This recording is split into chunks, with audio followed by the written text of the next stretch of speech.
So Capitalflow opened its doors in 2016. You saw a gap in the market.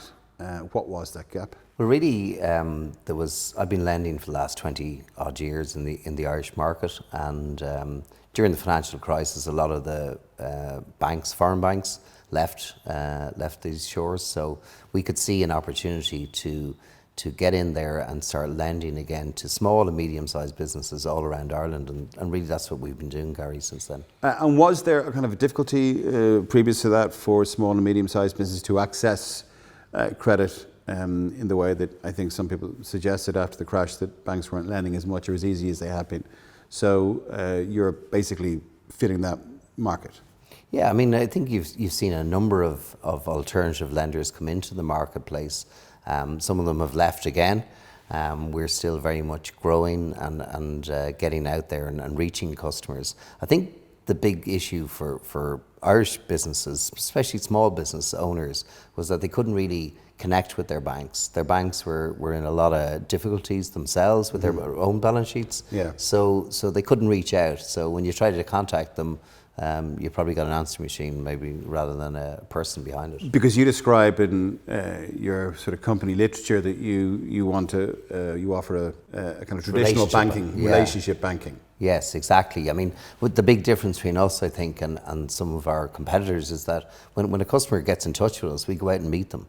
We kick the tires. Yeah, we're interested in the balance sheet. Of course, we're interested in financial figures and ratios and gearing and all those banking terminologies. But we're also interested in the human side of things and really getting to know that customer and getting to know their vision for the business. What kind of questions do you ask when you're actually dealing with somebody and they're looking for money? Like, how do you assess whether they're a worthy candidate? Well, I think first of all, you're trying to listen to the customer, and I think listening is a kind of a trait that's kind of gone out of fashion nearly. Everyone wants to talk. Everyone wants instant access to everything. But I think sitting down with a customer, getting to know their business, and actually really kind of hearing what they're going to do in the future and what type of products they may need from a lending perspective are really important. Well, what kind of qualities do you look for in your staff? I mean, you've been involved in the banking world for many, many years, so yeah, you must know what works and what doesn't work. What do you look for in your... Well, you definitely need personality.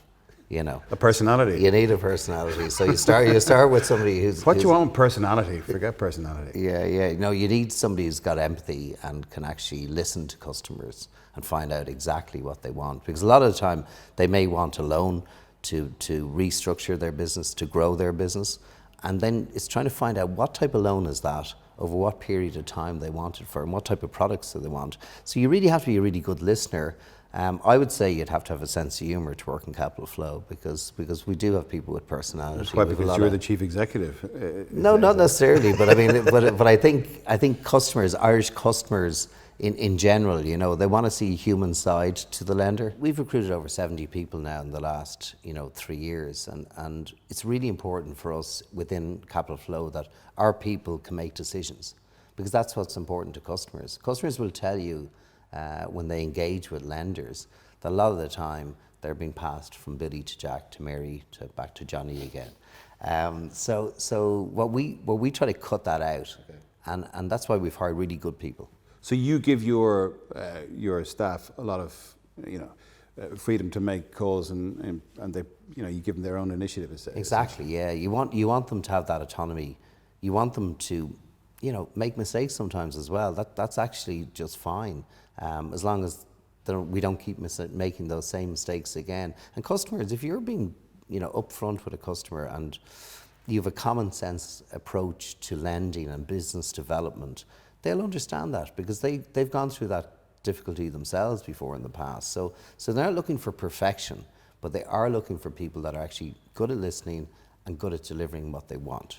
Now, Capitalflow you've got a pretty open plan office, and it's sort of said that it's a kind of level playing field for everybody. Do you think that that's really important for the kind of morale and for the development of your business? Yeah, no, definitely. I mean, Capitalflow was established with the help of a private equity firm called Pollen Street Capital, and we have an excellent relationship with them. And that in turn has helped me develop Capitalflow to be very much an open, kind of flat structure.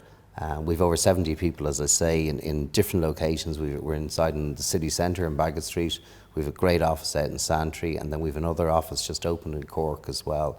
But it's very much a teamwork, yeah, very much team-based. So, and this gives people a kind of sense of what? Inclusivity, and you're bringing people in to try and give them the sense that they are part of the whole process, and that presumably, the idea is that it presumably makes productivity greater. Yeah, I mean, we've taken on over 2,000 customers. We've lent over 300 million euros. This year alone, we're going to lend 320 million euros to Irish businesses. So to do that, you need to have a great team around you. You need to have that sense of teamwork, having some fun along the way, and for people to enjoy what they do, because real believer that if you enjoy what you're doing, you're going to be really good at it.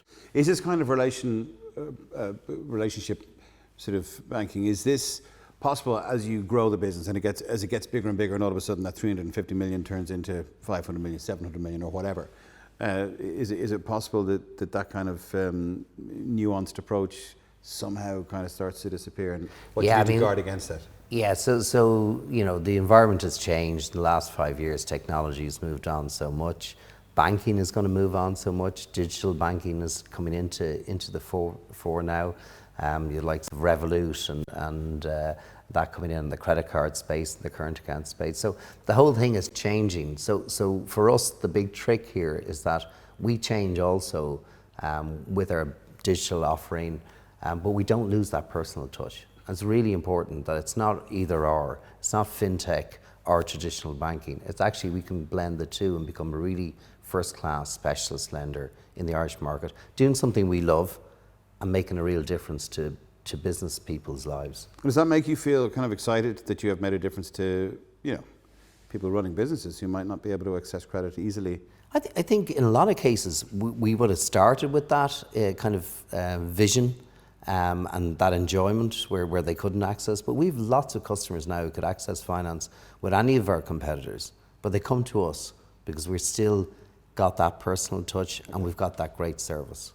And how do you, Ronan Horgan, the man, how do you actually deal with, the stresses that are involved? Or, is it something that you've got to have just a natural ability to deal with kind of big stresses when you're dealing with kind of big amounts of money? I think you need support. As I say, Pollen Street Capital are our private equity funders, and we work really close with them. So, they've been really, really supportive of myself and the team around me. And I think if you have a really good team ethos, you're working well together, the pressure isn't as great. And you need a bit of pressure anyway. You know it from playing football in your early days.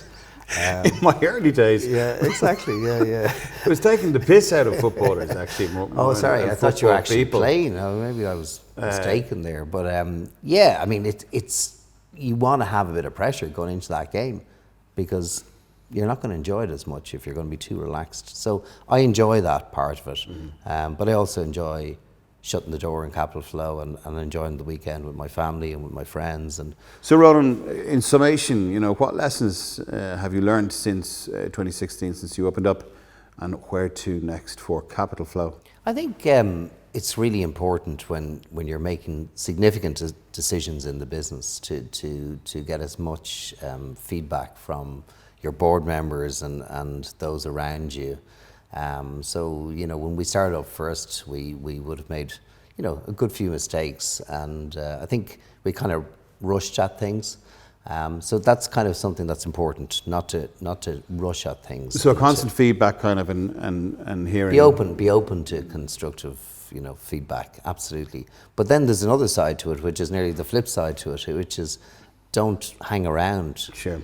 Talking about it and discussing it. Actually get on and make a decision. Exactly. And what are you hoping for, say, in the next sort of 18 months here? Whatever, what's your ambition? I think just to get the name out, people to really engage with us, for us as a team to grow, hopefully recruit more people into the business, take on more customers, and just really enjoy building Capitalflow over the next 2 to 3 years.